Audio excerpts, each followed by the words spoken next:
Diferencia muy grande entre qué es el suelo y qué es el sustrato. Muchas veces lo confundimos, tenemos la idea de que es lo mismo y algunos en la parte técnica, muy técnica, podrían decirnos que el suelo como tal se puede utilizar como sustrato, lo cual es una realidad. El suelo puede ser un sustrato. Sin embargo, hay una diferencia fundamental. Dentro de las diferencias que nosotros vamos a poder observar, una de las principales es que el suelo lo podemos considerar, lo podríamos definir como todo lo que se extiende en la corteza terrestre hasta 15 centímetros de espesor sobre la corteza. Eso es básicamente el suelo. Lo que está debajo de los 15 centímetros, nosotros ya lo estaríamos considerando entonces como subsuelo. O sea, ya no se considera como suelo. De ahí vamos a ver que si vemos una imagen, hacemos un corte en la tierra, encontrar horizontes. Los horizontes como tal pues se componen de diferentes materiales hasta que incluso en alguna parte pudiéramos llegar al manto freático, que es donde tenemos agua. Ese manto freático puede estar, dependiendo del lugar donde estemos, a medio metro, a 1 metro, a 2 metros, ¿no? ¿De qué va a depender? De la altura que tengamos sobre el nivel del mar. Una de las características principales cuando nosotros hablamos de suelo es que los suelos van a tener vida, es decir, hay muchos organismos que viven dentro de esa capa. ¿Cuáles pueden ser? Bacterias, hongos, lombrices, colombos, escarabajos, orugas, bueno, cierto tipo de escarabajos que están en fase, obviamente, de convertirse en otra cosa, ¿no? Entonces, cuando nosotros tenemos todas estas interacciones, empezamos a observar todas las interacciones que podemos llegar a tener, nos vamos dando cuenta de que el suelo mantiene esa vida por toda la interacción que va a haber dentro de él. Y la parte más importante que nosotros podemos llegar a tener en una planta se vuelve la raíz. ¿Por qué? Porque ahí es donde se va a una cantidad de interacciones entre todos, al tal grado que se conoce como rizósfera. Cuando hablamos de rizósfera, pues nos estamos refiriendo a todo un universo de cosas que pasan alrededor de una raíz. Entonces, el suelo puede utilizarse como sustrato, sí. Sin embargo, cuando nosotros hablamos de cultivo, nos vamos a dar cuenta que nosotros vamos a utilizar herramientas para cultivo, no herramientas para permanencia. Desde el punto de vista agrícola, nosotros podemos utilizar cierto tipo de elementos como esta maceta, es uno de ellos, o en dado caso podríamos estar utilizando las famosas bolsitas negras, que sería este otro, que son elementos donde se va a tratar de tener en un muy bajo costo la contención de un sustrato para poder producir una planta. El agrónomo como tal entonces dice, bueno, voy a hacer una mezcla donde mi sedum se empieza a desarrollar, donde empieza a crecer, y cuando llega al punto de venta, lo saco al mercado y obviamente pues se va a poder comercializar bastante bien. Lo importante para él que es que el sustrato sea, 1, económico, 2, útil, 3, que el contenedor sea barato. Entonces, una planta en una maceta como estas va a ser más cara que si la pongo en una bolsita de este tipo. La bolsita va a tener un costo aproximadamente como unos 15 centavos. La maceta va a costar 65 centavos. Para el productor, esa diferencia entre los 15 centavos y los 65 centavos es muchísimo, porque no produce una, produce miles. Entonces hay una diferencia sustancial cuando nosotros empezamos a darnos cuenta de que tenemos que elegir en cierto tipo de contenedores. Entonces, cuando nosotros pensamos en el sistema agrícola está en un circuito, o sea, es un invernadero.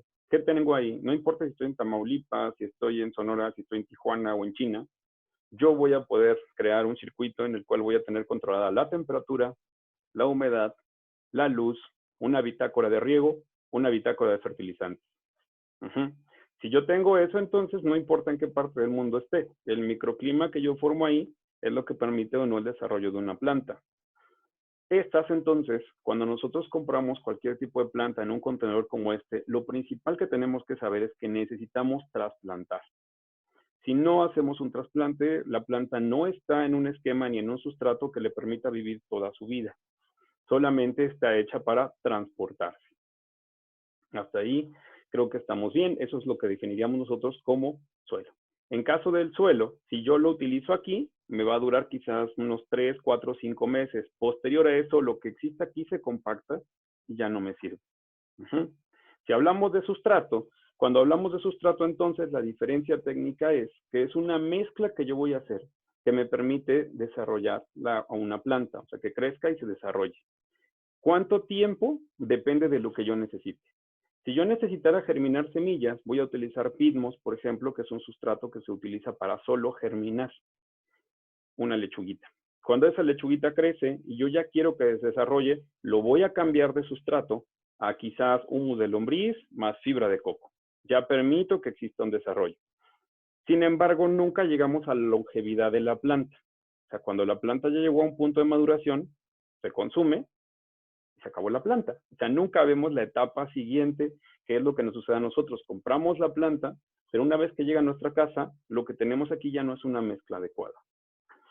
Si hablamos de diferentes factores, de elementos, les voy a pasar por ahí un link que da la característica de fibra de coco, de sphagnum moss, de tezontle, o sea, de muchos de los elementos que normalmente tenemos nosotros a utilizar dentro de la mezcla de sustratos. El taller como tal lo que va enfocado, o a lo que nos vamos a enfocar muchísimo más ahorita, es a darnos cuenta de que nosotros en zonas urbanas tenemos que diseñar un sustrato, pero este sustrato va a tener dos puntos importantes. Uno, ¿cuál es el tipo de raíz que tiene mi planta? Esto lo podemos ir anotando. Yo tengo que saber qué tipo de raíces tengo en mi planta. Vamos a observar la raíz de un cactus. ¿Ok? Siempre estoy acostumbrado a ver de la maceta para arriba, pero nunca veo de la maceta para abajo. Para mí se vuelve más importante observar de la maceta para abajo. Vemos raíces extensas, largas, cierto espesor en la parte central de lo que tengo aquí en esta planta. Veo cómo son. Esas raíces son muy diferentes a estas. ¿Qué observo aquí? Observo bulbos como raíces primarias posiblemente y observo pequeñas raíces delgadas como elementos secundarios. Esta raíz me está diciendo que puede albergar un poco de agua, o sea, si fuera una papa, un camote o algo similar, es lo mismo. Son raíces que van a presentar suculencia, o sea, tienen ciertas reservas guardadas en la parte radicular. En el caso del cactus, no existe la suculencia, no tengo raíces que tengan gran cantidad de reservas en la raíz. Y en el caso, por ejemplo, de esta, que es una jawortia, casi no tengo raíz. De hecho, o sea, se elimina bastante, ¿sí? No se ven con claridad, son muy finitas. Si nosotros observamos que ahorita está muy de moda el tema de la suculenta, nos vamos a dar cuenta que estas plantas, su raíz es extremadamente delgada. Aquí entonces lo que nos interesa a nosotros saber es dónde se encuentra la suculencia en la planta. Si en la hoja, en el tallo, en la raíz o posiblemente en los tres. ¿Por qué? Porque nos han hecho creer en el caso de las plantas como la que tengo aquí, que esta y esta son plantas que se adaptaron a climas áridos, extremos, difíciles, y que esa suculencia la han desarrollado para conservar obviamente agua y poder sobrevivir. La realidad de lo que nosotros nos hemos estado dando cuenta es que en la comparación entre ambas, esta planta que tengo aquí, que es el cactus, es una planta muy longeva. O sea, va a vivir muchos años. Está muy chiquita, de hecho, aún. Mientras, en el caso de la suculenta, su promedio de vida va a ser de 2 años. O sea, ya tiene una etapa muy adulta. La suculencia en el caso del cactus, que la va a tener obviamente en su cuerpo, está diseñada para poder sobrevivir durante muchos años y ir creciendo y desarrollándose. Pero la suculencia que nosotros tenemos en este tipo de plantas crasas no es para resistir sequía. Curiosamente, hemos observado eso. Esta planta no alberga reserva en las hojas para tolerar la sequía. La parte donde sí la tiene va a ser en el tallo, que es un tallo grueso. La función de la raíz exclusivamente es para sostenerse y para poder absorber. Pero la suculencia que nosotros tenemos, en este caso en las hojas, es para reproducción. Toda esa cantidad de reservas que nosotros tenemos en una hojita como esta, no van a darle agua a la planta cuando la planta tenga sed. lo que van a hacer es caerse y tener la reserva suficiente para que a partir de aquí puedan hacer otra planta. Por eso, algunas especies suculentas, como los aeoniums, como algunos rosas negras que están dentro de ese grupo, que tienen hojas muy delgadas, si nosotros las quitamos, no logran generar nuevas plantas. ¿Por qué? Porque la suculencia se mantiene en el tallo central, no en la hoja. Pero en ningunos casos, ni en la aeonium, ni en los graptopetalums, por ejemplo, ni en las echeverias, se alberga suculencia en las raíces. O sea, es difícil encontrar una echeveria que pueda tener camotes, por decirlo así.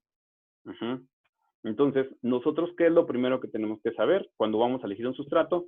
¿Qué tipo de sistema radicular tengo? ¿Es un sistema radicular que alberga reservas o es un sistema radicular que no alberga reservas? O sea, ¿es grueso o son raíces muy finitas, en pocas palabras? Segundo punto, ¿las raíces de la planta son aéreas o no lo son? ¿Dónde encontramos una raíz aérea? La vamos a encontrar con facilidad en una orquídea, por ejemplo. En el caso de las orquídeas, estamos hablando que son raíces que necesitan luz. Pero si nosotros observamos un cactus, sabemos que estas no son raíces aéreas y la luz las va a perjudicar. De ahí es donde viene la diferencia. Entonces, si yo voy a preparar un sustrato para suculentas, el sustrato que voy a hacer no me interesa que exista o no luz, pero si es para orquídeas, sí. Entonces, quiere decir que la primera regla para preparar un buen sustrato no es la cantidad de mezclas que yo haga entre agrolita, fibra de coco, tierra, sphagnum moss y una cantidad muy impresionante de materiales. Lo principal para elegir un buen sustrato va a ser, 1, conocer la raíz de la planta, 2, conocer las características del contenedor. ¿Sí? En zonas urbanas va a ser mucho más importante darnos cuenta que pasando del contenedor comercial a un contenedor donde quiero que la planta perdure mucho tiempo, hay mucha diferencia. Esta misma planta, aún con la misma mezcla de sustrato, se va a comportar distinto si yo utilizo un contenedor plástico delgado, que es muy delgadito, donde no hay una protección contra temperaturas cálidas o temperaturas frías. Si yo utilizo el barro, ¿qué es lo que obtengo? Lo que obtengo es protección contra la raíz. La maceta de barro no se va a calentar mucho, no se va a enfriar mucho. ¿Qué quiere decir? Este mismo sustrato que tengo aquí a la derecha se va a deshidratar mucho más rápido que si lo tengo en maceta de barro. Por lo tanto, ¿cada cuánto tengo que regar mi suculenta? Si la pones en este contenedor de la derecha, que es el plástico, vas a tener que regar posiblemente un día sí y un día no. Pero si lo tengo en la maceta de barro, puede que riegue un día sí, 2 o 3 no. ¿Estamos de acuerdo? Esa es la gran diferencia entonces. Los contenedores se vuelven una extensión importante del sustrato cuando lo trabajamos de manera urbana, muy diferente a las mezclas agrícolas que vamos a encontrar en internet o en muchas guías, que nos van a decir que la mezcla idónea para la suculenta es una porción de piedra, una porción de humus de lombriz, etcétera, etcétera, etcétera. Eso nos funciona para producir en un vivero. Para un entorno urbano, no. En un entorno urbano es, ¿qué contenedor tengo? Tengo un contenedor como este, que es de barro. Tengo un contenedor como este, que es de concreto. Puedo llegar a tener un contenedor de cristal. Y las características del contenedor me dicen que en el caso del barro no hay paso de luz. En el caso del cristal existe mucha luz. El sustrato que yo prepare para la maceta de barro no puede ser el mismo que yo prepare para la maceta de cristal. ¿Por qué? Pues porque las características de termoevaporación son distintas. Es decir, que esto se va a calentar, va a hacerme más pérdida de humedad, mientras esto la va a conservar.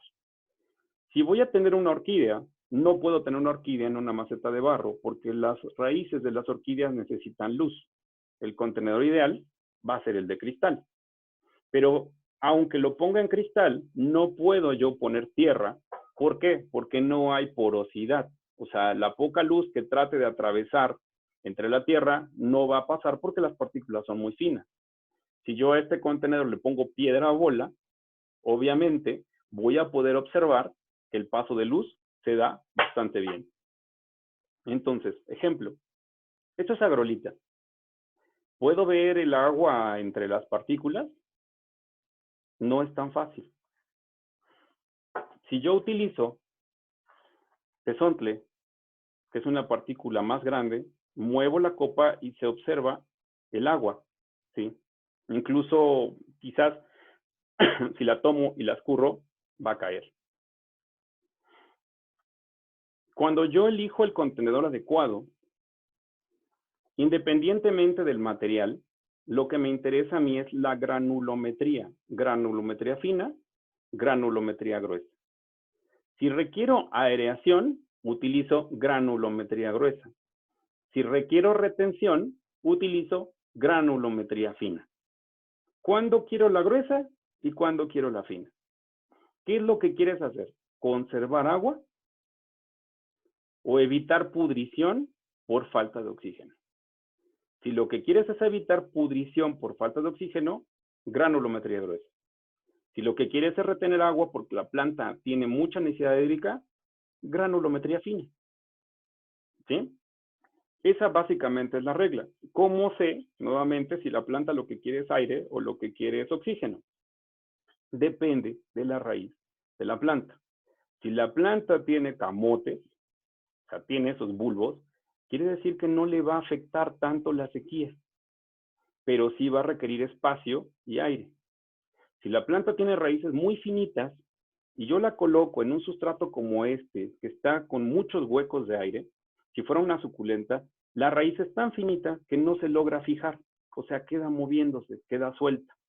Y la planta entonces, al no poderse fijar, no va a tener un buen desarrollo.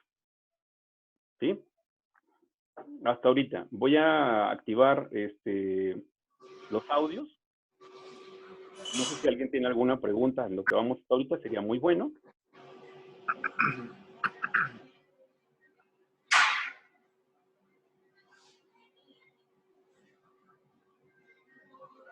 ¿Alguna pregunta que alguien tenga por ahorita? El primer material que pusiste, dijiste que era tezontle. Okay. ¿Es fibroso? Es poroso. Los materiales... Pero yo lo veo más como una fibra, como si fuera, yo lo conozco como ralladura de coco, ¿no es así? No, ese es tezontle. La ralladura de coco es diferente. Es que no lo distingo. Ok, ahorita se los paso en imagen por WhatsApp, va a ser un poquito más fácil.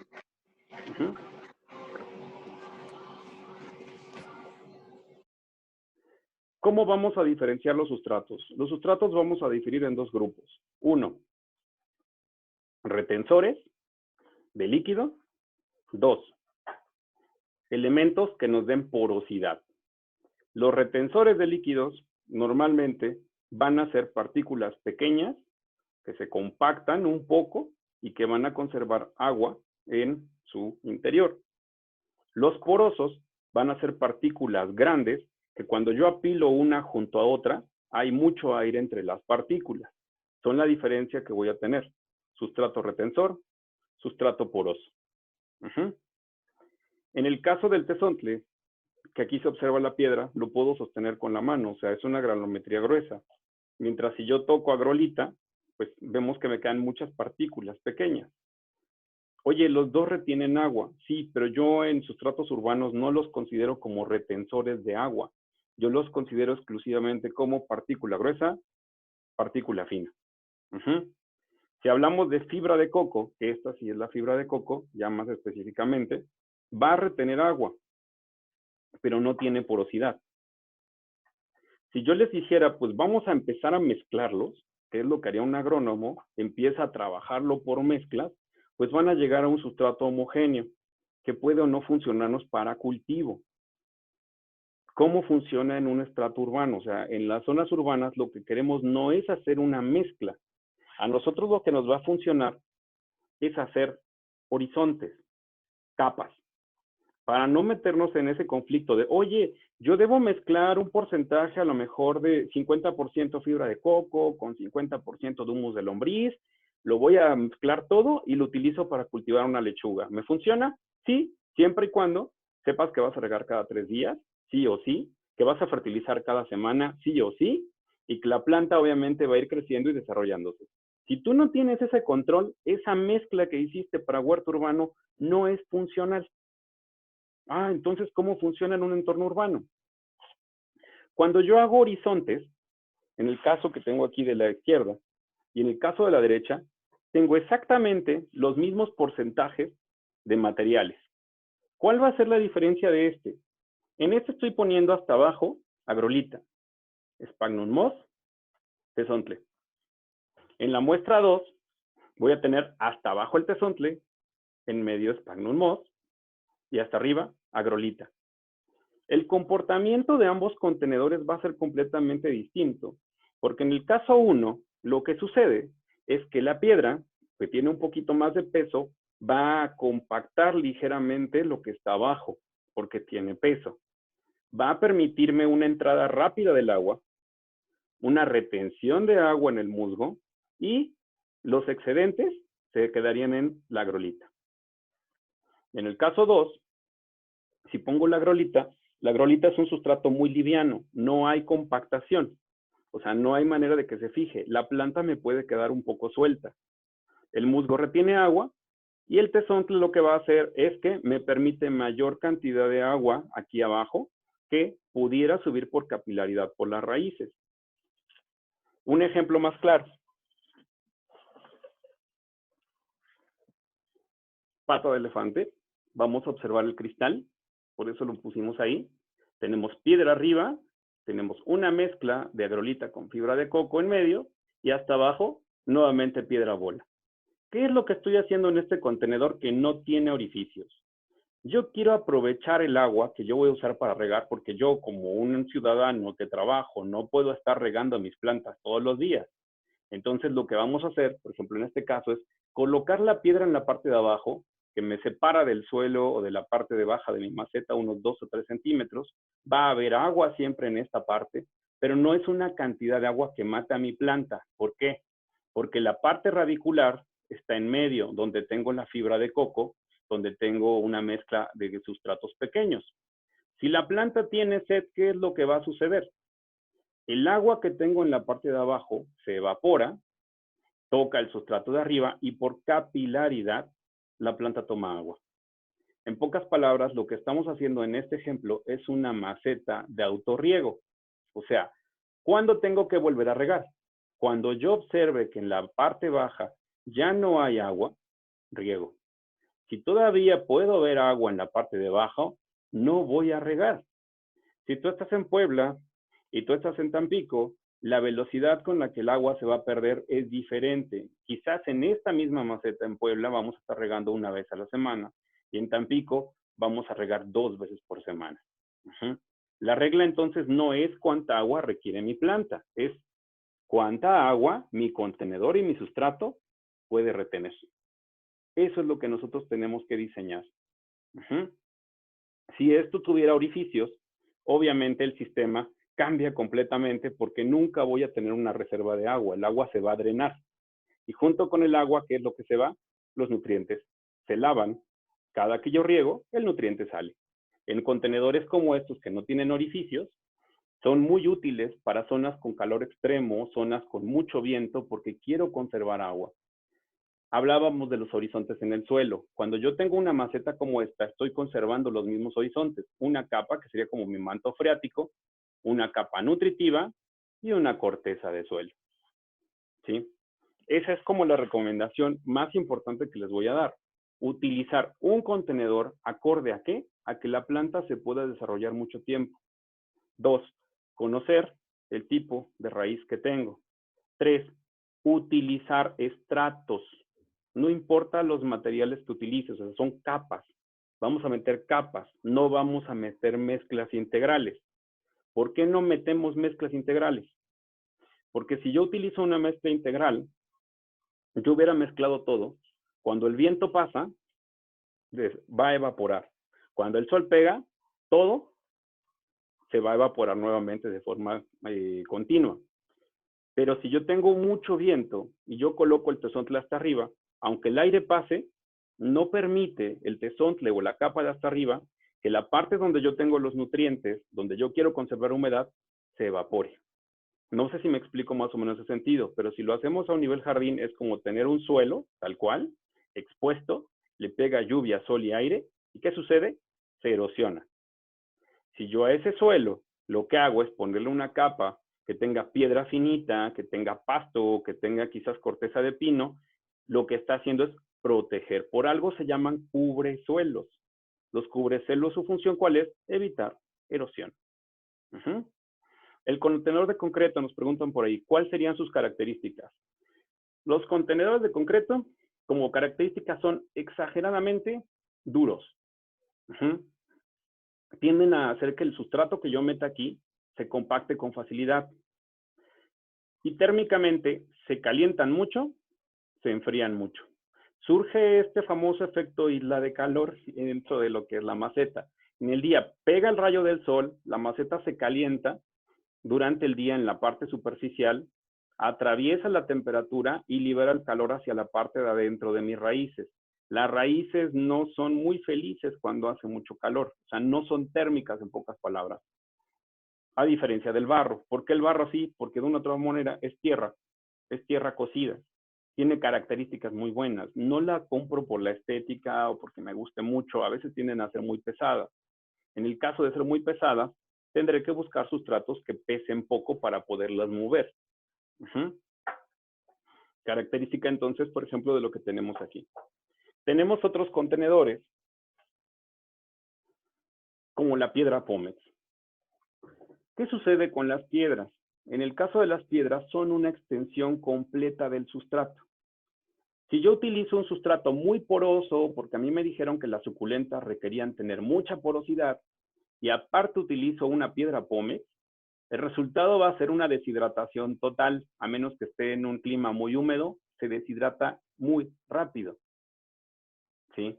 ¿Por qué? Porque la misma piedra está sacando o absorbiendo agua completamente y empezando a perderla. Si yo utilizo suculentas en una piedra pómex, el sustrato que yo voy a utilizar adentro tiene que ser retensor. ¿Cómo hacía que fuera retensor? Partículas finas. Si el contenedor que tengo no es un sustrato poroso, partículas gruesas. ¿Sí? Así sea la misma planta. Si es una maceta de cultivo, no importa, puedo mezclar lo que sea, pero voy a ser súper dependiente. O sea, yo aquí requiero estar cuidando continuamente mi planta.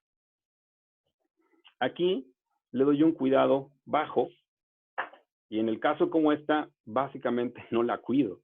¿Sí? Estoy replicando la condición en la que mi planta estaría fija a un hueco, quizás que tengo entre muchas rocas, donde las mismas suculentas se van a dar de forma natural. Esto es una réplica de un entorno natural, similar a poner una orquídea en un tronco. Es muy diferente tener una orquídea en un tronco que tener una orquídea en un contenedor de cristal.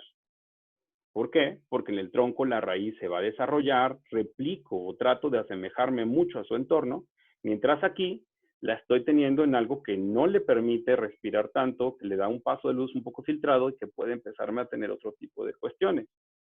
Transparencias para las orquídeas, cristal o plástico.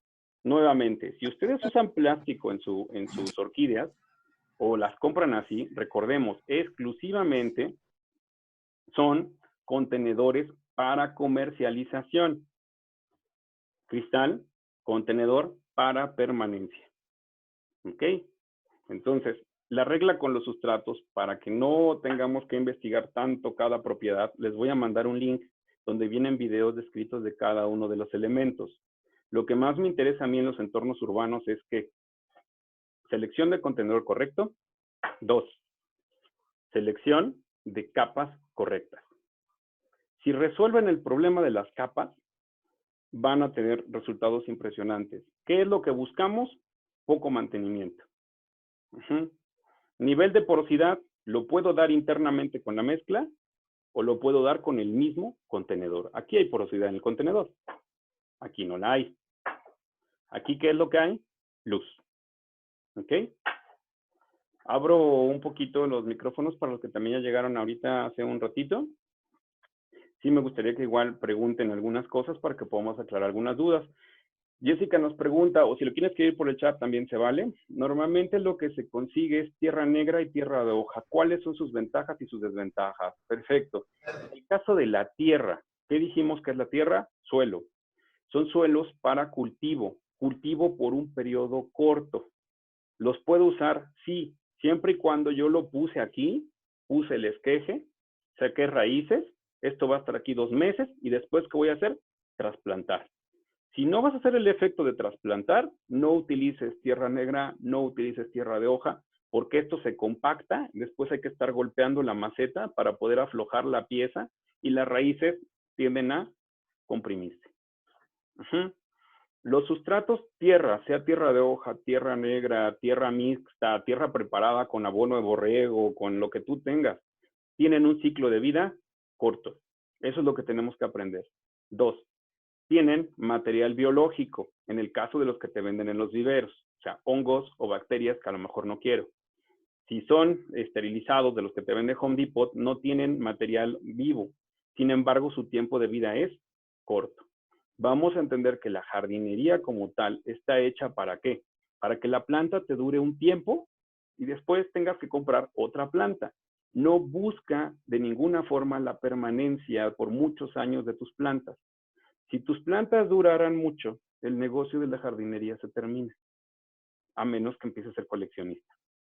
En el caso de la naturación urbana, lo que se busca, que es el uso de estos contenedores, es que la planta perdure por muchos años. Eso es lo que vamos a empezar a hacer.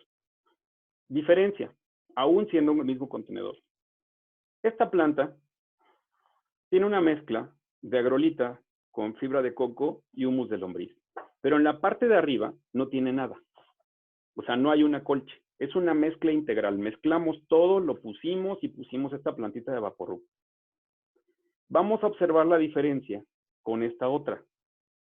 Es el mismo contenedor, con la misma mezcla, pero hasta arriba tenemos tezontle. Pusimos una capa de tezontle en la parte de arriba. Los días de riego son exactamente los mismos. La nutrición es exactamente la misma. ¿Por qué en una hay una planta muy desarrollada y en la otra hay una planta con bajo desarrollo? Mezcla integral, mezcla por capas. Lo que el tezontle está haciendo aquí es que aunque yo riego la misma cantidad de agua, se humedece el sustrato y cuando el agua quiere escapar, la piedra las detiene. Si hay viento, no le permite la termoevaporación. Y si hay una radiación solar, la piedra se calienta, pero no permite que el sustrato de abajo se caliente. Es decir, el tezontle aquí está evitándome erosión. Al no tener esas condiciones, yo puse aquí quizás 10 mililitros de agua, 10 mililitros, la planta aquí aprovecha 9, aquí aprovecha 2. ¿Sí vemos la diferencia?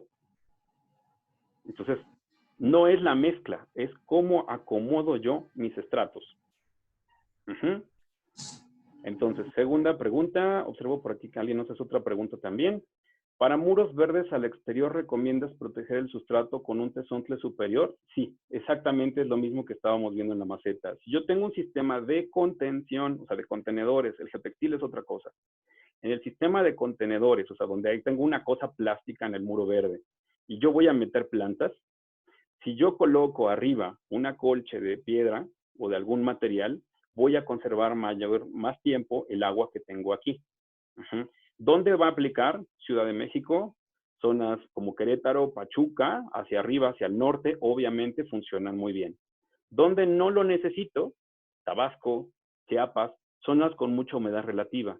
Si hay mucha humedad relativa, no necesito yo poner esa capa de tezontle. ¿Por qué? Porque la ropa cuando yo la mojo y la dejo en Tabasco y quiero que se seque, aunque la ponga al sol, se conserva húmeda mucho tiempo.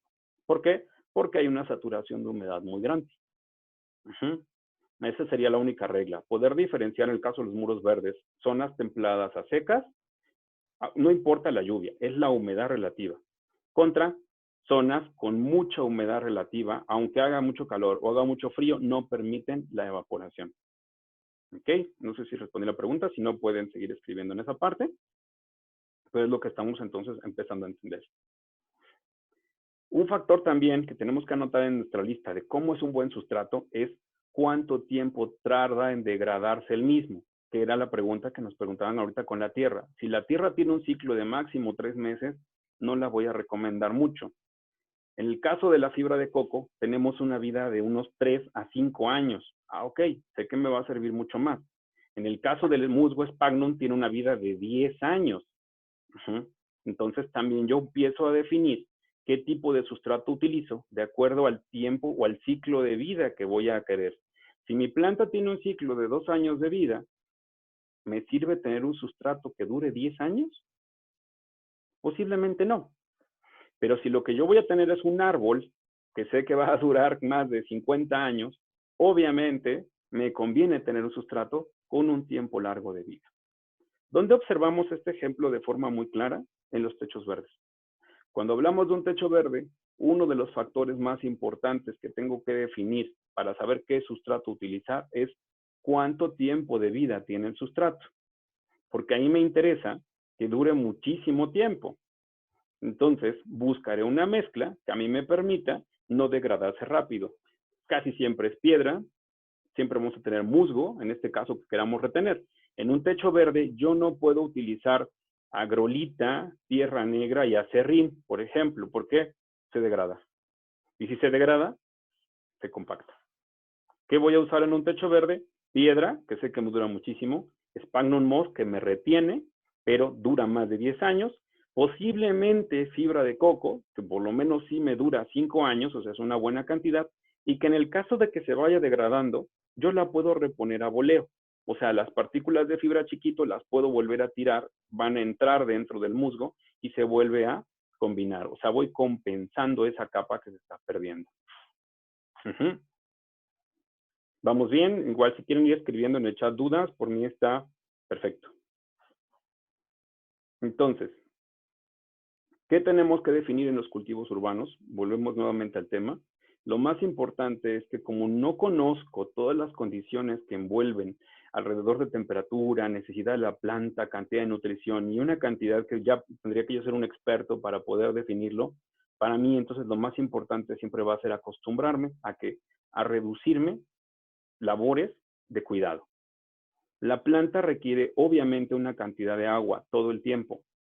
Mientras yo haga que exista esa cantidad de humedad o agua dentro de cualquier contenedor, la planta no requiere que yo la riegue.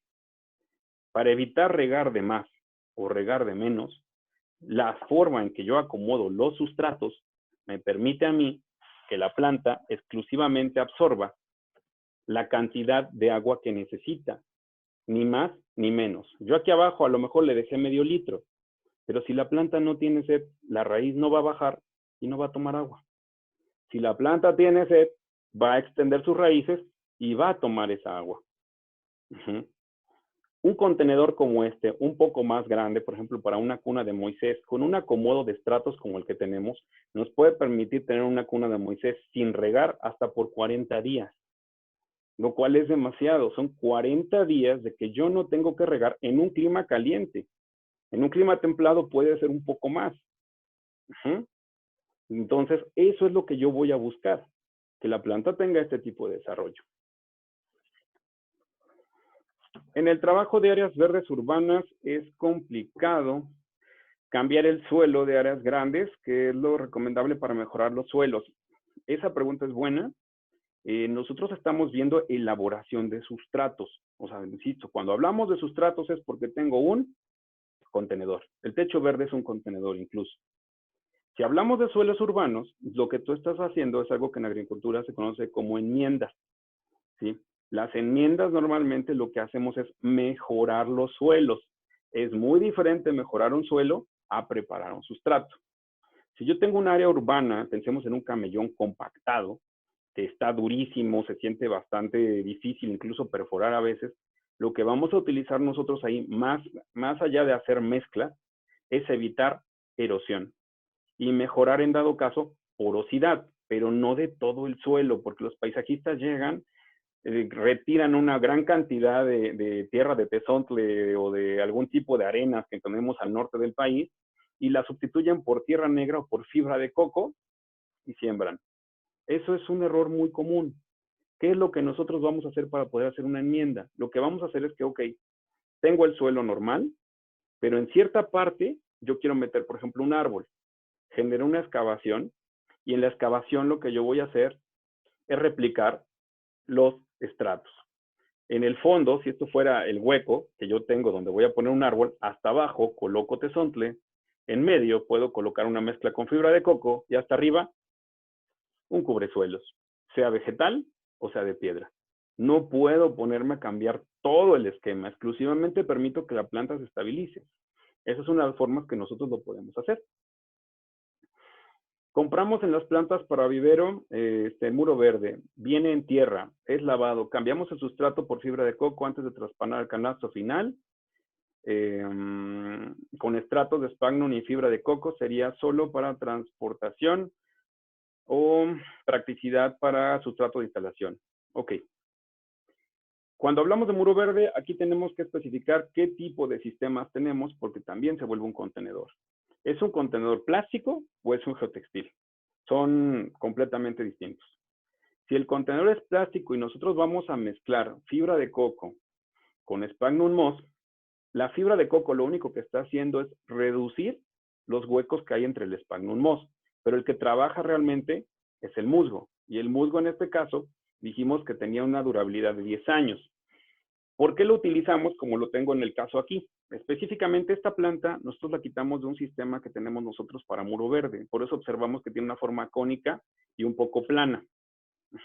Aquí el sphagnum moss yo lo utilizo no exclusivamente por cómo funcione para la planta, sino cuando yo quiero sacar la planta del contenedor, no quiero que esto se desmorone y se caiga.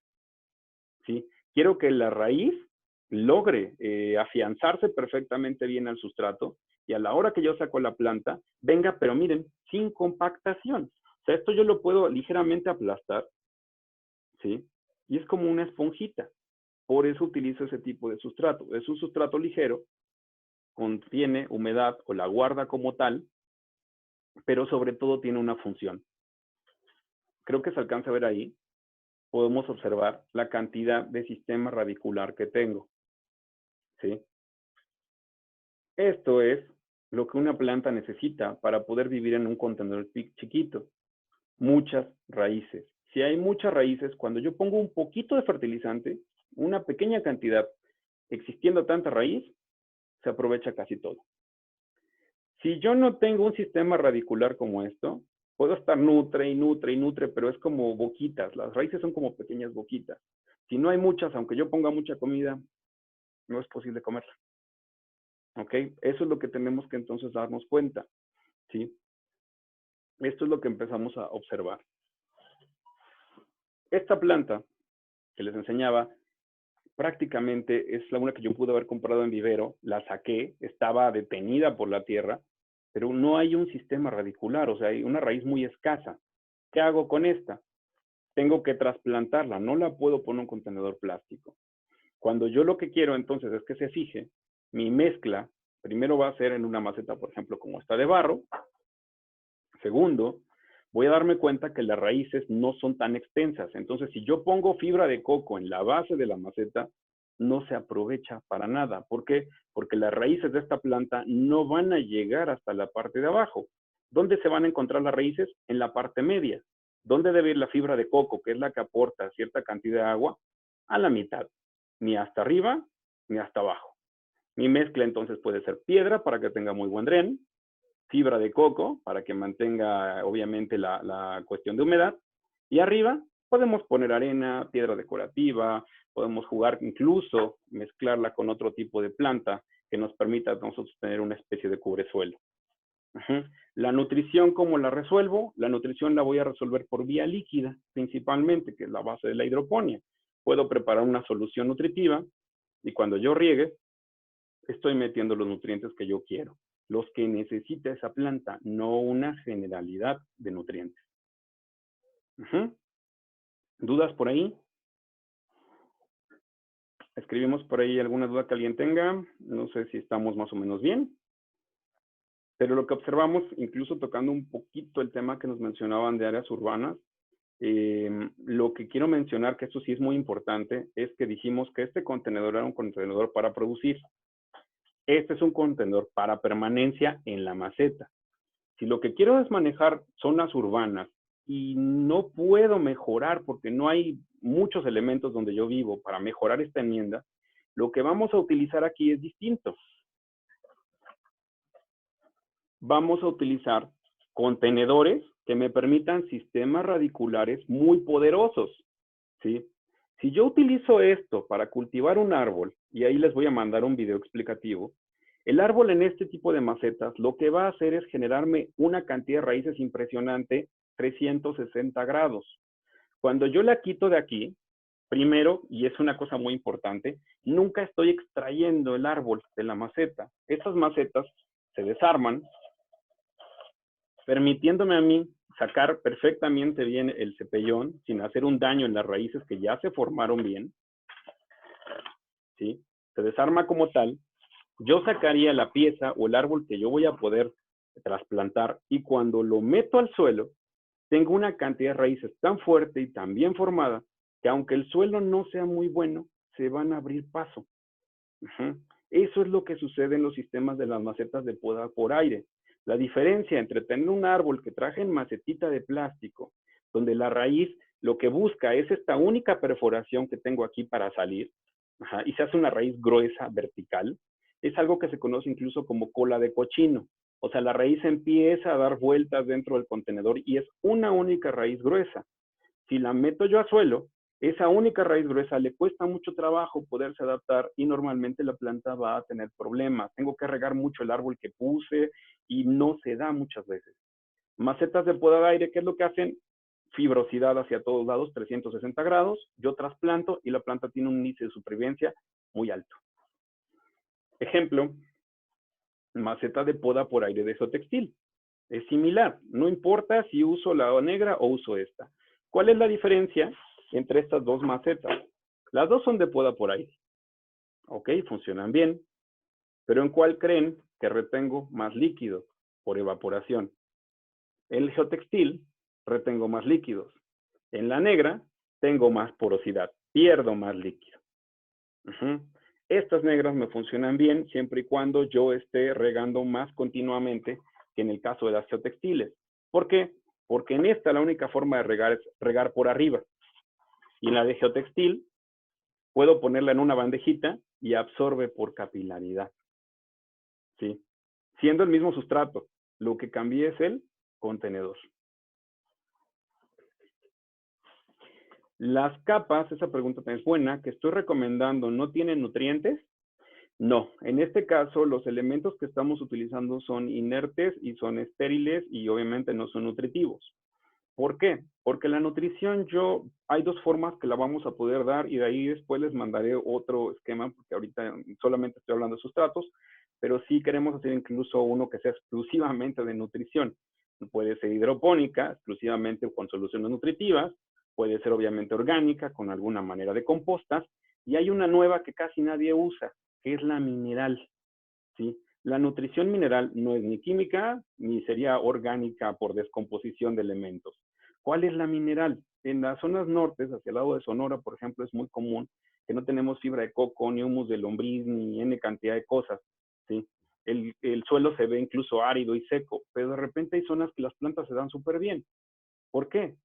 Porque hay muchas minas, hay muchos minerales. Estos minerales, al igual que Tehuacán, por ejemplo, son suelos que yo aparentemente veo estériles, pero que tienen pequeñas partículas de minerales por el efecto de los manantiales, sobre todo en Tehuacán, con cargas nutritivas muy buenas, que la planta ya puede diluirse en el agua y las va a poder absorber. Entonces, si tengo, por ejemplo, una zona, como en el caso de los que vivan en temperaturas secas de más de 35 grados, un sustrato muy bueno no sería ni orgánico ni químico. ¿Cuál sería? Si son zonas urbanas, mineral. Voy a hacer una mezcla de minerales y eso es lo que voy a poner cuando yo trasplante en una zona urbana. ¿Por qué? Porque son materiales que, uno, no se van a degradar, el mineral se libera poco a poco y no hay una pérdida de material biológico por temperatura, como en el caso de las compostas, ¿sí? Una composta de humus de lombriz en una zona como Sonora, la puedo utilizar en Hermosillo siempre y cuando esté en el periodo frío. Si el periodo es verano y es muy caliente, yo utilizo una composta, la materia orgánica se muere. No tiene mucho sentido. La nutrición, ¿cómo la hago entonces? A las hojas, vía foliar. Y hay un desarrollo mucho más importante que meterlo a la raíz. Si quiero que perdure la nutrición, puedo mezclar. Oye, ¿sabes que tengo una planta que consume mucho calcio, hierro y otros elementos? Mineralmente, al pulverizar una piedra, si yo tomo un poco de tezontle y lo golpeo, mientras se está descomponiendo y se está haciendo pedacitos, se liberan muchos minerales. Esos minerales pueden ser asimilados por la planta. ¿Ok? ¿Qué sustrato recomendamos para macetas de poda por aire? Volvemos al tema. ¿Qué tipo de raíz tengo? Es importante. 2. ¿La quiero para permanencia o la quiero solamente para cultivo? Si la quiero para cultivo, puedo usar una mezcla general porque solamente estoy cultivando. Si quiero que permanezca, va a depender obviamente del sistema de raíz. Pero en las macetas de poda por aire como esta, me van a ser funcionales siempre y cuando yo tenga una bitácora de riego. ¿Por qué? Porque el aire me va a hacer que la planta empiece a desarrollar más grande, que aproveche muchos factores, sí, pero pierdo mucha agua. Entonces, lo que va a suceder con esto es que yo tengo que tener un calendario, en el caso que lo haga manual, donde forzosamente cada tercer día riego, riego, riego, riego. Si no hago eso, no aprovecho los beneficios de la maceta. Lo que voy a hacer es al revés, empezar a perder raíces por exceso de viento que atraviesen ellas. Volvemos a lo mismo. Quiero usar macetas de poda de aire, pero no quiero invertir tanto tiempo. Usa una mezcla con granulometría fina, que eso es importante para no perder mucha agua. No uses granulometrías gruesas nunca. O sea, en una maceta de poda de aire como esta, no puedo usar tezontle así al 100%, porque aire más aire del tezontle se seca. Usaríamos mezclas finas, 1. Y 2, si quieres reducirte tiempo de mantenimiento, utiliza incluso las macetas de poda de aire que nos permitan capilaridad. ¿Dónde nos funciona bien la capilaridad? Sobre todo también en climas templados a húmedos. Si el clima es muy seco, en el caso de este contenedor, no nos va a ayudar tanto la capilaridad porque el agua se va a evaporar antes de que sea posible que la absorba esto. A fuerza tenemos un sistema de riego. ¿Sí? Finalmente, y este es muy importante, uno de los sustratos que normalmente nunca se considera sustrato, pero es súper importante, es el agua. El agua como tal es un sustrato. Ya esto no lo relaciono con suelo, ya no hay forma que yo me confunda. Es agua. ¿El agua puede ser un sustrato? Sí, definitivamente sí, es la base de la hidroponía. Característica específica. El agua pierde oxígeno.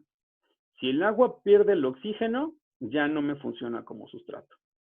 Un ejemplo muy claro para que lo podamos entender es darnos cuenta que las raíces de las plantas son como los peces. Son lo más parecido a un pez. Hay algunos peces, como un beta, que yo puedo tener en este vasito, tienen la capacidad de tomar el oxígeno subiendo a la superficie o de alguna otra forma y puede vivir aquí un buen tiempo.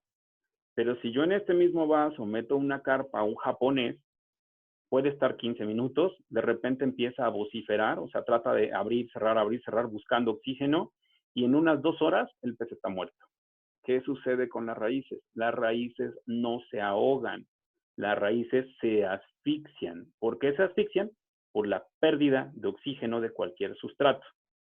Para que yo pueda tener una planta aquí todo el tiempo, sin importar qué planta sea, tendría que meter una manguerita con una bomba de oxígeno que esté echando literalmente burbujitas igual que las peceras, y entonces sí, puedo tener una suculenta, puedo tener un cactus, puedo tener, lo único que no podría tener es un litop, pero muchas de las otras especies, sin ningún problema, porque estoy oxigenando. ¿Ok? La fase nutritiva ya es un esquema distinto, porque aquí las gotitas de la solución nutritiva que tengo, quizás tengo una mezcla para jitomate, una mezcla para lechuga, una mezcla para orquídeas, o sea, es todo otro tema completamente distinto. El tema del sustrato como tal, ¿cuál es? Aunque haya una cantidad o un volumen muy alto de agua, la planta nunca va a tomar más de lo que no necesita. Ya sea porque necesita termoevaporación, porque hace mucho calor o porque tenga que nutrirse, que son los 2 factores por los que la raíz va a tomar agua. Pero entonces vamos a quitarnos la idea de que nosotros regamos mucho, regamos poco y con eso matamos a la planta, ¿sí? Por la cantidad de agua. ¿Por qué la matamos? Porque tenía tierra negra, regué, y las pequeñas partículas de aire o huequitos de aire que había, las saturé con agua, el agua perdió el oxígeno, la planta ya no tuvo en la raíz cómo tener ese oxígeno, y cuando yo observo que mi planta ya se está muriendo, es porque unos minutos, segundos o días antes, las raíces, que es lo que yo no veo en mi planta, empezaron a producir bacterias anaerobias. Las bacterias anaerobias empiezan a descomponer mis raíces, y para cuando yo veo que la planta ya está medio mal o muy mal o de color negro o de algún otro tipo de colores, trato de salvarla, pero ya es muy complicado. ¿Por qué? Porque ya hablamos de una enfermedad, ya hay una infección. Uno de los factores más sencillos de ver que eso está pasando es: tengo mi planta normal, la estoy regando bien, y mañana amanece con todas las hojas caídas. Le pongo más agua. ¿Qué sucedió?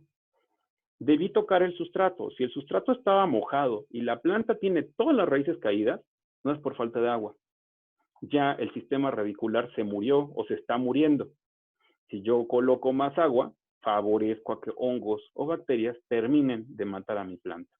¿Qué hay que hacer? Sacarla, trasplantar y en algunos casos mantener algún tipo de tratamiento químico, sobre todo para que sea efectivo y pueda yo recuperar a mi planta. Ya ahí no puedo utilizar mezclas caseras porque no van a ser tan efectivas y lo más probable es que sí pierda mi planta. ¿Ok? Una duda más que tengamos por ahí. ¿Alguien más que quiera preguntar alguna cosa de lo que tenemos acá? Y si quiere igual hablar, me puede decir y activo con todo gusto el micrófono. Si es que la quiere, si no, la podemos escribir como tal nada más. ¿Sí? En el caso de las características, insisto, les voy a mandar un video específico de características de cada elemento, o sea, de cada sustrato.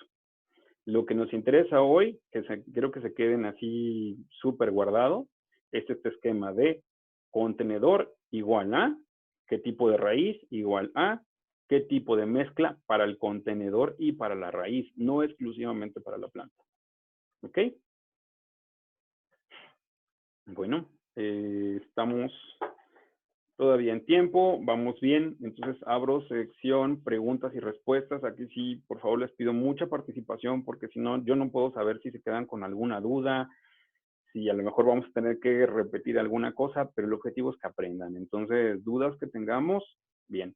Lo que no puedo hacer, porque sería muy irresponsable, es darles fórmulas estrictas de mezcla tal porcentaje de piedra, más tal porcentaje de fibra, más tal porcentaje de humus de lombriz. Y eso te sirve para todas las suculentas de México. No puedo hacer eso, porque los resultados que hemos tenido han sido muy desfavorables. ¿Qué es lo que sí podemos observar? Bueno, en el caso de las mezclas hay plantas que sí van a requerir iluminación, como las orquídeas. Trata de usar un contenedor como ese. Hay plantas que no resisten mucho calor, como las suculentas en raíz. Las suculentas, de verdad, se dañan muchísimo en este tipo de macetas, sobre todo cuando son negras, porque se calientan y las raíces que son tan finitas se mueren. Oye, pero yo veo mi planta bien. Sí, pero es que no la has sacado. Quítala y enséñame cómo está su sistema radicular. Si el sistema radicular que tú ves es muy pobre y deficiente, hay problemas, que es lo que normalmente va a estar pasando. ¿Sí? No estamos acostumbrados nunca a nosotros poder observar los sistemas radiculares. Eso explica por qué una piececita como esta, yo la veo bien. ¿Tengo raíz? No. Oye, pero la planta, si lo hubiera dejado en una macetita, yo la veía perfecta. Sí, porque almacena reservas. Pero el sistema radicular ya no existe. En este tipo de plantas, repito, para los que entraron tarde, la suculencia no es un factor que les permita supervivencia, les permite reproducción. Por eso es un error pensar que las suculentas en muro verde van a ser un éxito. ¿Por qué? Porque sí van a requerir un cuidado muy fuerte de la raíz. La planta que yo veo en el muro verde todavía se ve preciosa, pero la base radicular se murió hace mucho tiempo. Poco a poco voy viendo que la pieza se pone muy mal. No es tan recomendable como pensábamos. Es que toma poca agua. No, esta créeme que no está tomando nada de agua.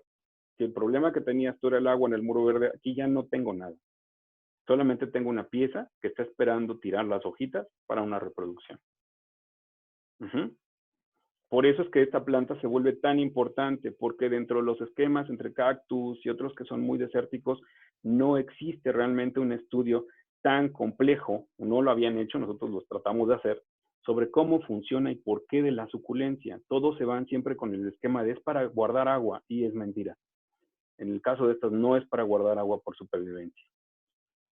¿Ok?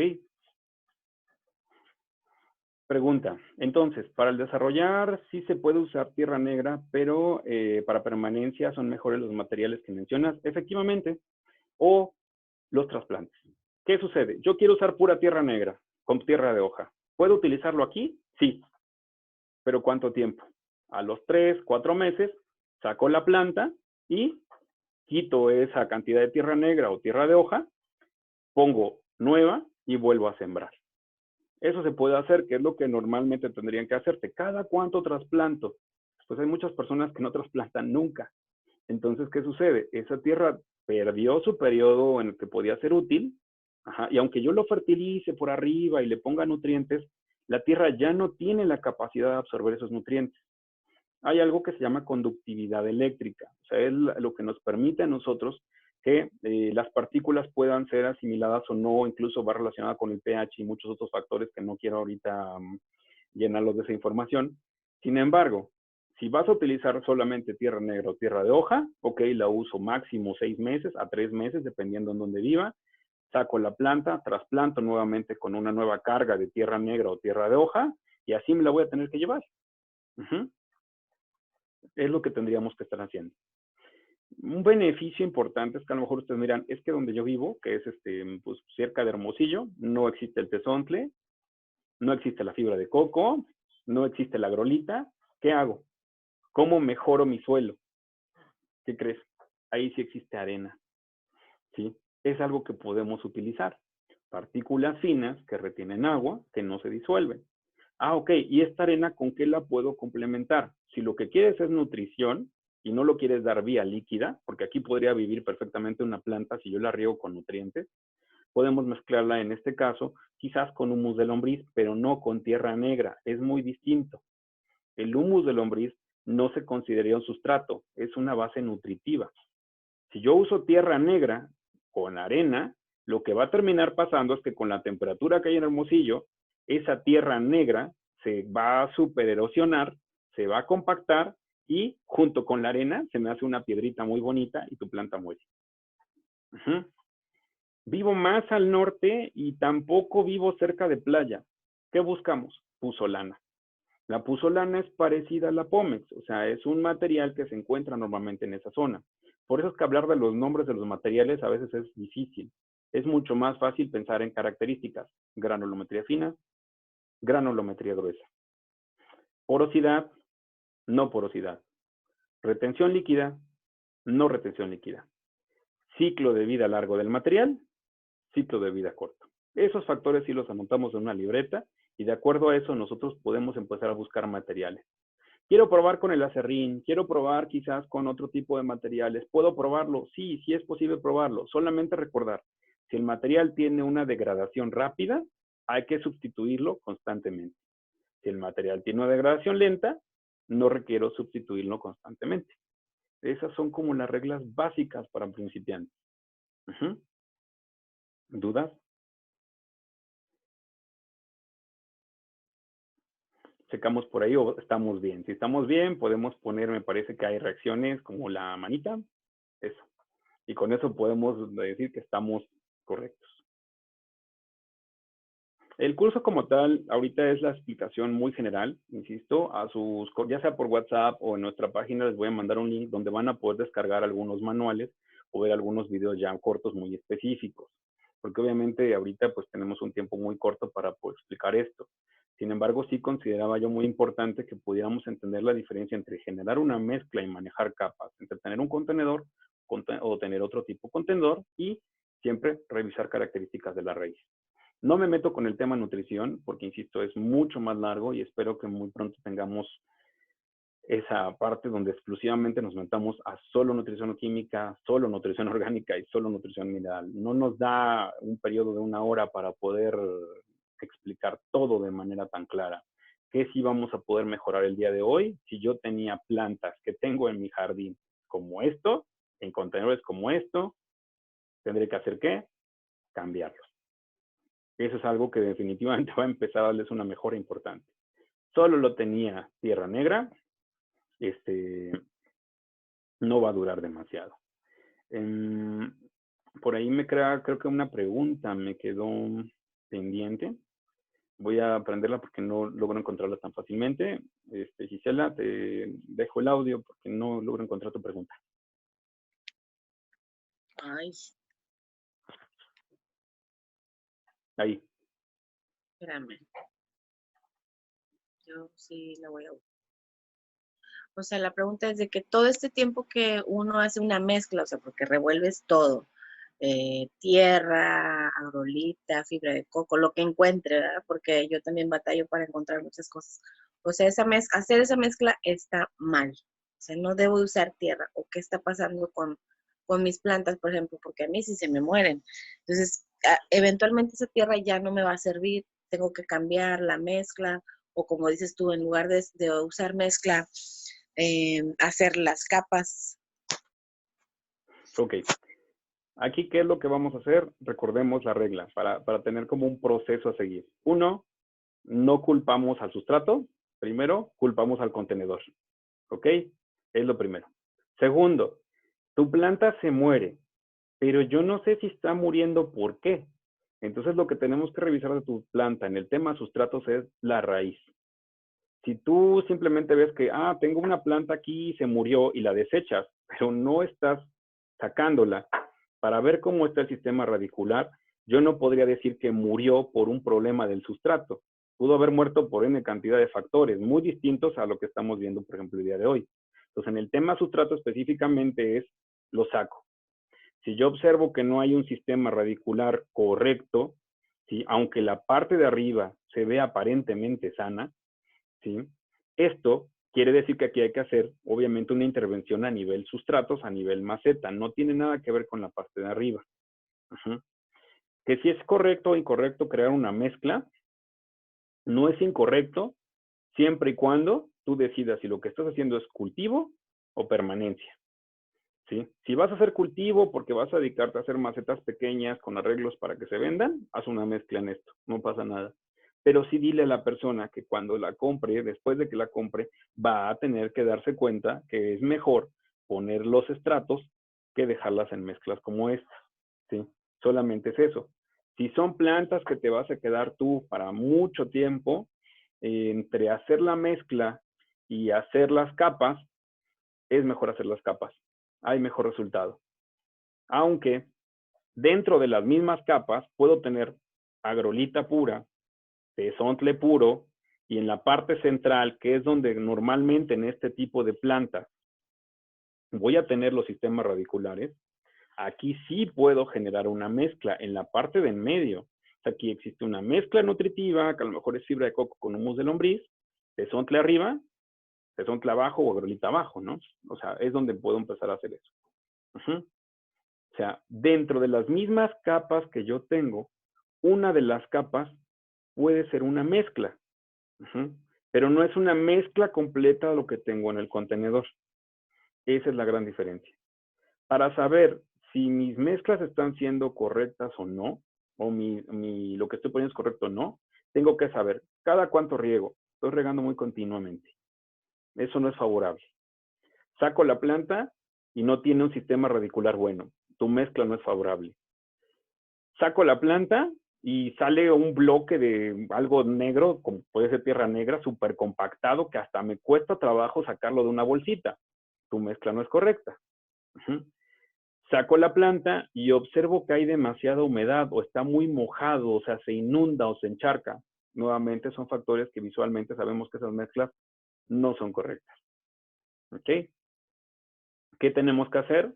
Corregir. Si hay mucha sequía, aumento un poco el retentor de líquidos. Si hay mucho encharcamiento, aumento la capacidad de porosidad. Eso es lo que tengo que estar observando. Muchas de las cosas van a ser por observación. Y nosotros, que eso sí, por ejemplo, aquí se lo recomiendo porque lo hacemos mucho, tomo una libreta hago 3 o 4 mezclas, las evalúo, veo las características y dependiendo la mezcla que yo veo que me está funcionando mejor, ya tengo cuál es la mezcla que a mí me conviene utilizar para mi cultivo en donde estoy, en la ciudad en la que estoy y con las plantas que yo estoy manejando. El año pasado observé el humus de lombriz, se lo puse a 3 plantas, todas murieron. Ok, en el caso del humus de lombriz, ¿es casero o fue comprado industrial? Si tú compraste uno industrial, normalmente viene esterilizado, o sea, no hay más que nutriente y podemos usar esa composta. Si fue casero y tú hiciste el humus de lombriz a partir del proceso, muchas veces hay bacterias o hongos que vienen en esta descomposición, que efectivamente viene muy nutritiva, pero también tiene agentes que van a enfermarme a mis plantas. Entonces, las compostas son un poco delicadas si no tenemos un control de ya hice la composta, esterilizo la composta y después la uso. Si no usas esos pasos, sí hay nutrientes, pero también puede haber bacterias que no sean muy benéficas para la planta. En el caso de haberla utilizado, en el caso industrial, y se murieron, volvemos a lo mismo. El principal problema es que yo no sé por qué murieron. En el caso de prevención, yo tengo mi planta, veo que se pone mal, ¿qué es lo que le recomiendo? Y ahí obviamente abro la puerta a esto. Toma una foto, mi planta se está poniendo mal, mándamela. Mándamela antes de que se muera. O sea, ya le veo una manchita, se le está cayendo una hoja, veo que se hace chiquita, mándame una foto o mándanos una foto. Ahí en ese momento podemos corregir. Si tú ya me mandas algo que está muerto, lamentablemente no podemos resucitar. No hay mucho que podamos hacer. Pero a pesar de que se murió, lo más importante es sacarla y es como si le hiciéramos una autopsia. Saber por qué murió. Entonces, podemos observar si esto fue una planta muerta. Mira, aquí se observa que hay necrosis en la raíz. Ah, ¿sabes qué? Fue por un problema de sustrato, fue un problema que atacó acá. No, ¿sabes qué? Las raíces incluso se ven bien, pero tenemos todas las hojas marchitas, secas, de color negro. ¿Sabes qué? Esto es un problema foliar, o sea, es como nosotros. Cuando nosotros morimos, por decirlo así, no es lo mismo que yo observe que tengo un problema en el hígado y saber que morí por eso, a que realmente yo lo que tenía era mejor una mancha en la piel que terminó siendo cáncer. O sea, son completamente distintas. Porque entonces yo en el caso de lo que tengo no sé a qué estoy haciendo propensas mis plantas a enfermarse. ¿Sí? Si yo observo las que me han muerto y reviso, puedo saber, ¿sabes qué? Tú tienes un problema con el caso muy específico de Pachuca. Pachuca, uno de los principales problemas que tenemos es el viento. La mayor cantidad de plantas que se nos enferman es porque en el viento se transforman cierto tipo de esporas, llueve, se implantan en la hoja de nuestros árboles y empiezan a matarlos. No es por un mal manejo mío, es porque hay un agente, que en este caso es el viento, que arrastra todo lo que puede y está enfermando. ¿Qué hago yo? Yo con esto, cuando observamos eso, hacemos un sistema preventivo y cada cierto tiempo estamos obviamente utilizando fungicidas orgánicos para controlar ese tipo de problemática. Pero ya sé cuál es el agente que me enferma a mí. En el caso que tienes tú, quizás el utilizar tierra negra, si lo estabas haciendo, más humedad, más temperatura, igual a hongos, casi siempre. Entonces, ¿qué es lo que sucede? El utilizar tierra negra, de los que me preguntaban, si no es una tierra estéril, cuando yo lo uso en un clima caliente y mi planta requiere mucha agüita y le pongo mucha agüita y tengo tierra negra aquí más abono de borrego, bacterias seguras, más temperatura, es muy probable que enfermes. Por eso es que yo no utilizaría tierra negra en un clima como el que se tiene ahí. Cuernavaca se le da bastante. Es algo que normalmente sucede. ¿El residuo de café se puede considerar un sustrato? ¿Es recomendable? No. En el caso de los sustratos estamos hablando de lo que va a tener cierta permanencia y no necesariamente nutrientes, a excepción del suelo. Humus de lombriz, café o algún otro tipo de estos, cáscara de huevo, por ejemplo, no son un sustrato. ¿Qué son? Son un elemento nutritivo. Es algo que va a nutrir. Es parte de lo que es un sustrato, pero no es un sustrato solo. ¿El café se puede usar? Sí, es muy bueno, siempre y cuando sean plantas que les guste la acidez, porque no es alcalino, es ácido. Y si lo voy a utilizar, volvemos al mismo punto. Quita el café, extiéndelo, déjalo al sol durante unos 5 días completos, que le pegue perfectamente bien el sol. ¿Y qué es lo que está haciendo el sol? El rayo ultravioleta está matando hongos, está matando bacterias. O sea, lo está esterilizando. Después de que se haya pasado ese proceso, ahora sí lo puedo poner a la planta. Si tú quitas la borra de café húmedo y se la pones a la planta, lo más probable es que en tu clima se genere hongo, se genere bacteria y mate a tu planta. Si estás en el clima de Gisela, por ejemplo, posiblemente no. Toma el café, se lo pone a la planta y a 40 grados secos, el café se secó en cuestión de mediodía y a lo mejor se degrada y se aprovecha. No permitió que existieran esos hongos y esas bacterias, ¿sí? Por eso que también depende mucho de mi clima. En dónde estoy, qué puedo usar o qué no puedo usar. Dentro de lo más extremo que me ha tocado a mí, definitivamente ha sido Hermosillo, por ejemplo, que se tienen temperaturas muy elevadas, tienen sequías muy intensas y casi no hay materiales agrícolas para poder trabajar. Lo que nosotros recomendamos, por ejemplo, en esos procesos es poder empezar a utilizar algunos elementos que ellos tienen favorables, como la arena de mar, que puede ser muy buena, y en el caso de hacer nutriciones minerales. Las nutriciones minerales tienen buena absorción. ¿Por qué ni siquiera la química? Por el caso de la química, la mayoría de los productos que nosotros encontramos dice, consérvese a menos de 32 grados. Entonces, Hermosillo lo supera por mucho de día y de noche. Un fertilizante químico se me descompone con facilidad. No lo saben, pero muchos de los productos que se venden orgánicos, incluso en Home Depot, en Hermosillo, cuando ellos lo compran, se lo llevan a su casa y estuvo expuesto ahí 3 meses, el producto ya bajó su grado de efectividad hace mucho tiempo. Y ellos lo utilizan y sienten que, oye, le puse esto y no me resultó. ¿Por qué? Porque el producto ya se estaba descomponiendo por las temperaturas que se tienen ahí. Entonces ahí es donde tenemos que mejorar. En el caso, por ejemplo, Gisela, quiero hacer una mezcla para mis cactus. ¿Qué puedo hacer? ¿Químico u orgánico? No, busca piedras. Muele piedras, que es lo que sucede con los lithops. ¿Cómo funcionan? Una mezcla perfecta de pequeñas arenas. Mientras más cantidad de piedras tengamos, el lithop la puede resistir súper bien. ¿Qué sustrato tienen los lithops? Que eso nadie me preguntó. Literalmente es solamente sustrato mineral. Pedacitos de piedra de tezontle, pedacitos de tepojal, pedacitos de arena, solamente minerales. ¿Cómo hago que esos minerales sean más efectivos? Y ese es un tip que les voy a dar. En el caso del sustrato para lithops, vamos a hacer esta mezcla de piedritas, pero la primera vez que lo vamos a utilizar, el agua que vamos a usar para humedecerlo va a ser agua mineral. Peñafiel puede ser, por decir una marca, nos funciona. ¿Por qué nos funciona bien el agua mineral? Porque tiene partículas que atravesaron, se vinieron con el agua, por decirlo así, tiene fósforo, tiene un poco de sodio, que es por eso que no lo usamos siempre, solo lo vamos a usar la primera vez, y mineralizamos el sustrato con agua mineral. Ah, perfecto, lo uso una vez.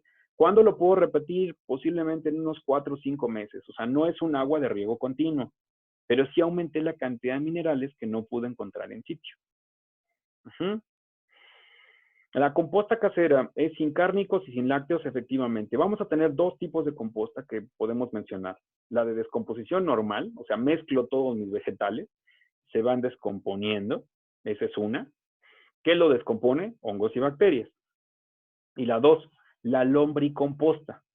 En el caso de la lombricomposta, la lombriz se come el material orgánico, no deja que se eche a perder. Cuando empieza a descomponerse, la lombriz se lo come. ¿Y qué es el humus de lombriz? Las excretas de las lombrices. ¿Sí? No es material descompuesto. Vuelvo a lo mismo. Son excretas. Así como hay el abono de borrego, el abono de lombriz es exactamente ese estiércol de lombriz. ¿Sí?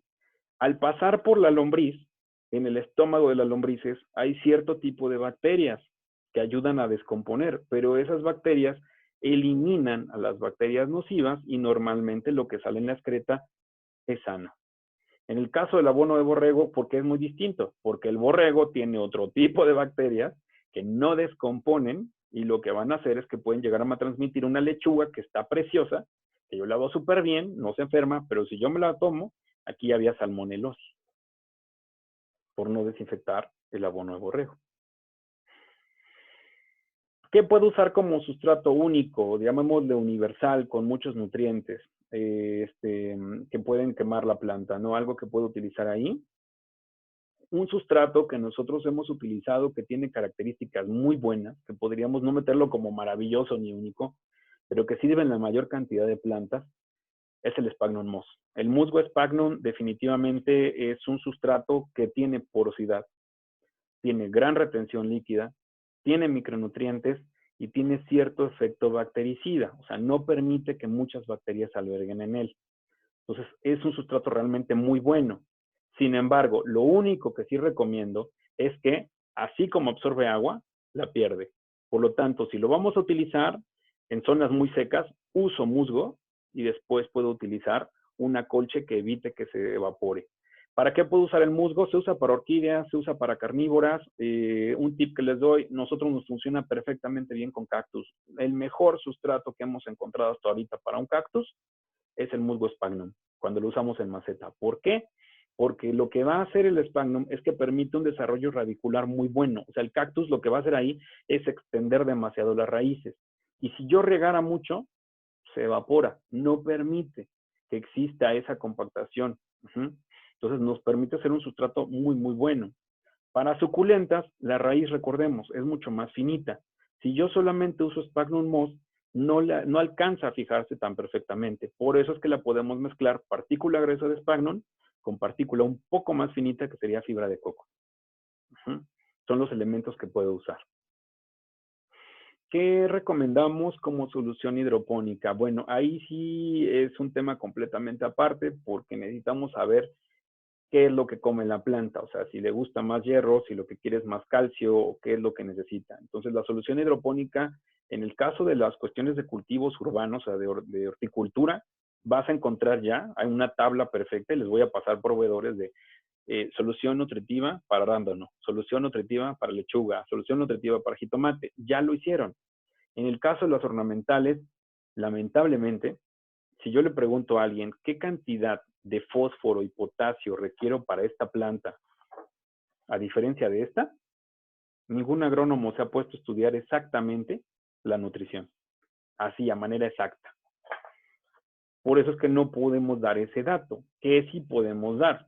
Ok, lo que sí vamos a poder dar es que de acuerdo a la estructura de mi planta, que es suculenta y que es una planta con fotosíntesis CAM, como hemos visto en otros talleres que hemos impartido, no es una planta que quiere mucho nitrógeno. Normalmente va a ser una planta que quiere fósforo y potasio. Caso de los litops, fósforo y potasio. Caso de los helechos, hojas verdes, hojas de mucho color, nitrógeno, definitivamente. ¿Ok? Vamos a tener que usar eso. Oye, no tengo tan claro con qué nutrir. Bueno, vamos a utilizar un elemento, en este caso volvemos a lo mismo, o mineral u orgánico. ¿Para qué? Para no quemar. Si yo utilizo humus de lombriz, veo muy complicado que podamos quemar una raíz de una planta. Si utilizamos urea, por ejemplo, y no la aplico bien, de que la mato, la mato. Y el problema con los químicos ha sido que si 2 gramos de triple 17 me funcionaban bien, pues a lo mejor 5 gramos funcionan mejor, ¿no? Entonces le pongo más nutrientes. ¿Qué sucede? Quemo. ¿Ok? Entonces aquí sí, las tablas, muchas veces a ustedes que les gusta empezar a trabajar esto, si han tenido peceras, lo van a entender perfectamente bien. ¿Cómo yo hago que el medio sea idóneo para mi pez? Pues empiezo a quitar el cloro con anticloro, por ejemplo, no lo quiero, desinfecto con azul de metileno. Si hay una enfermedad que hago, pongo quizás sulfato de cobre para eliminar algún hongo, etcétera, etcétera.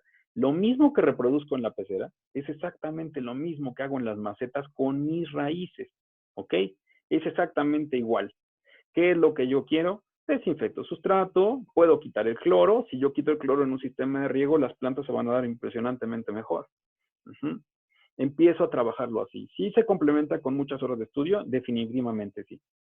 El tip que sí les doy ahorita es eso. Manejen estratos, elijan buenos contenedores y habremos avanzado un 50% o un poquito más en ver resultados positivos con las plantas. Esto funciona, insisto y replico, para entornos urbanos. No me meto con los temas de agricultura, de reforestación y demás, porque es un esquema muy distinto. Lo nuestro es cómo se da esto en ciudad. ¿Sí? Eso es lo que tenemos que ver. Empezamos por la parte de sustratos y contenedores, porque lo que nos interesa ahorita es trabajar con raíces. En otros talleres veremos nutrición, o podemos ver luz, o podemos empezar a ver tratamiento de enfermedades, ¿no? Ya son temas un poquito distintos. ¿Sale? Últimas preguntas. No sé si alguien quiere preguntar algo ya para cerrar nuestro taller.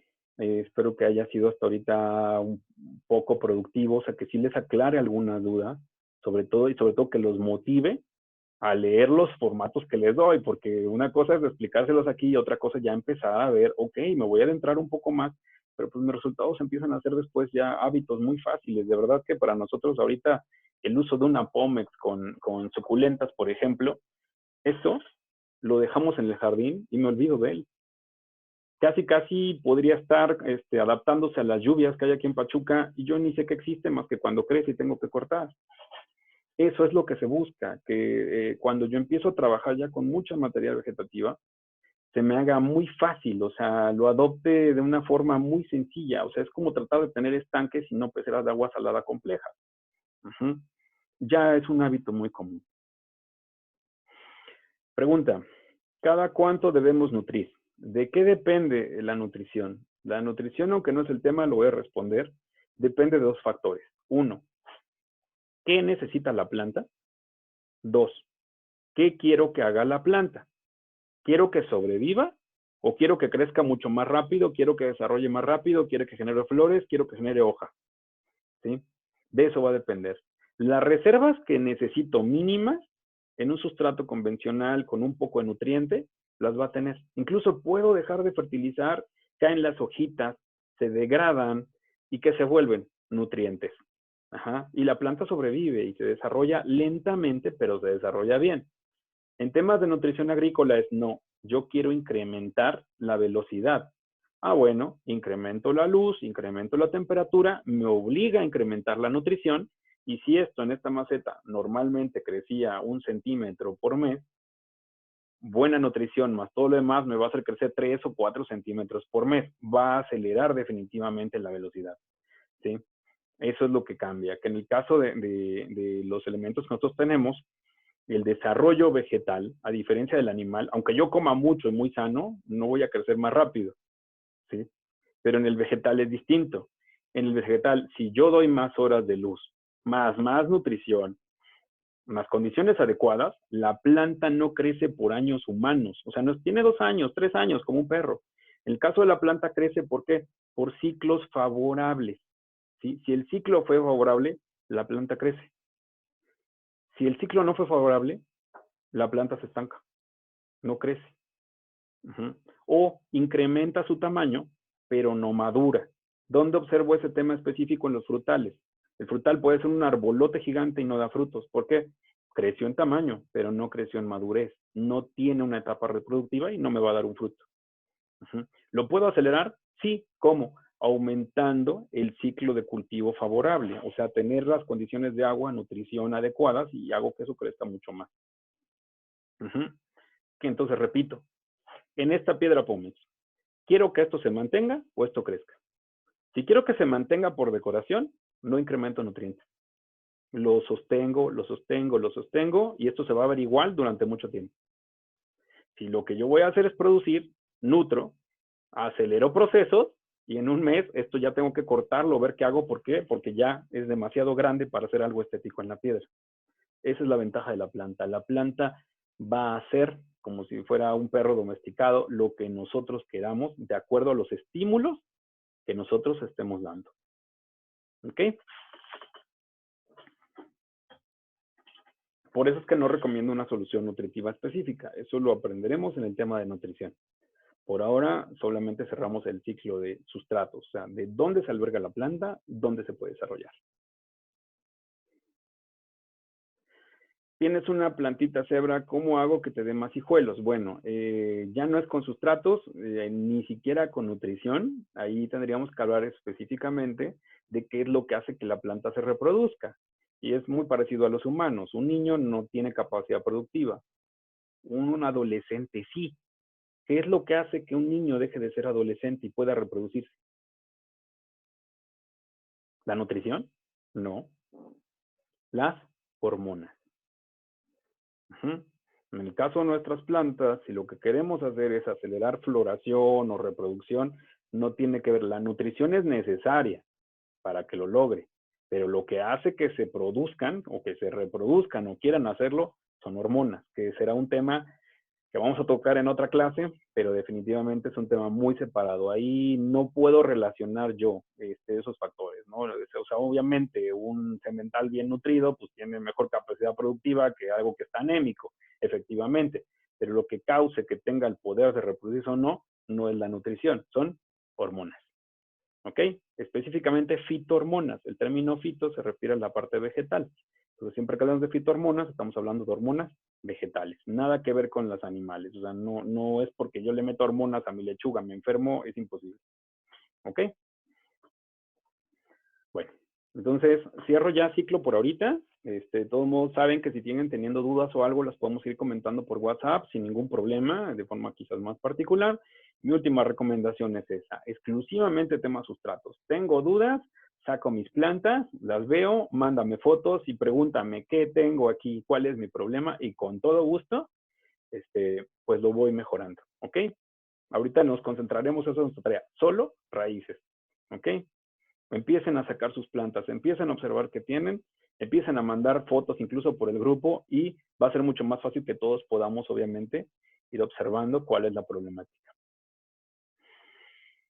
Las convocatorias de los cursos presenciales, normalmente las tenemos en Facebook, en nuestra página que es verdeplacar.com. De todos modos, ahorita se las paso por WhatsApp, que es como normalmente las estamos sacando, así como fue esta. En el caso de ustedes que ya son alumnos, normalmente les vamos a estar mandando vía WhatsApp. ¿Sabes que tenemos tal curso si te interesa? Si tiene costo, si es gratuito o si es presencial, de igual forma se los vamos a poner. Ahorita ya se van a reabrir cursos en Ciudad de México de entrada. Y pues también si ustedes tienen alguna sede que diga, ¿sabes qué? Pues yo sí somos de la misma zona, incluso con el caso de Oscar, que es de Puebla, y algunos se juntan similares, con todo gusto, sea yo o cualquiera de nuestros compañeros, podemos hacer cursos presenciales, ¿no? El objetivo de los cursos presenciales, sobre todo en caso muros verdes, techos verdes, es que se quede algún elemento físico. O sea, que no quede en teoría, sino el que pone el lugar se queda con algo, que es como normalmente lo manejamos o no paga el costo del curso, ¿no? Entonces, bueno. ¿Cuántas personas son como mínimo? Depende el tipo de curso. En el caso de muros verdes son 3 personas por lo menos. En el caso de techos verdes necesitamos 5 porque es un poquito más trabajo. Y fuera un curso un poco más pequeño, hablemos de curso quizás como de sustratos o eso, la verdad es que a veces los preferimos en línea o juntamos. Es decir, 1 hora de sustratos más 1 hora de nutrición más vamos a ver manejo vegetal general, dura 5 o 6 horas. Y obviamente se aprovecha para que tengamos el mínimo de personas necesarios. Depende un poquito los viáticos, porque obviamente no es lo mismo trasladarse a Tampico que a Puebla, o sea, para nosotros sí es un poco distinto. Sin embargo, lo que nosotros hacemos es que mejor, tú vas a juntar 3, nosotros hacemos propaganda y tratamos de juntar los que faltan. O sea, no es como que tú hagas todo y tu mamá llegamos, ¿no? Sí, buscamos que se empiece a dar.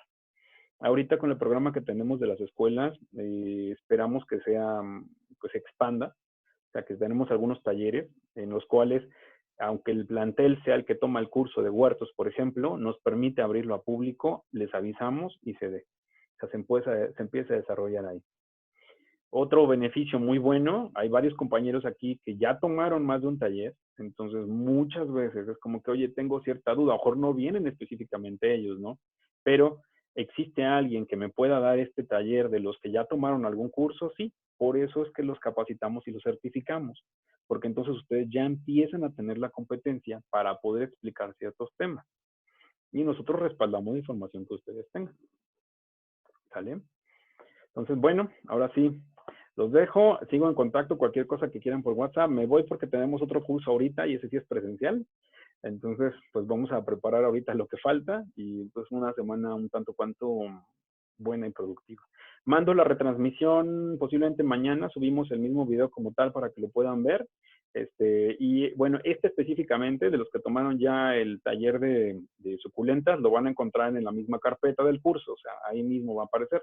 Los que no, les mando el link directo para que lo puedan checar exclusivamente este curso. Si quieren ver algún otro de los cursos que ya tenemos grabados, también ya están a la venta, haciendo el comercial. Obviamente pagan, se manda el link y los pueden observar. ¿Sale? Bueno, que estén muy bien, nos vemos hasta la próxima y chao.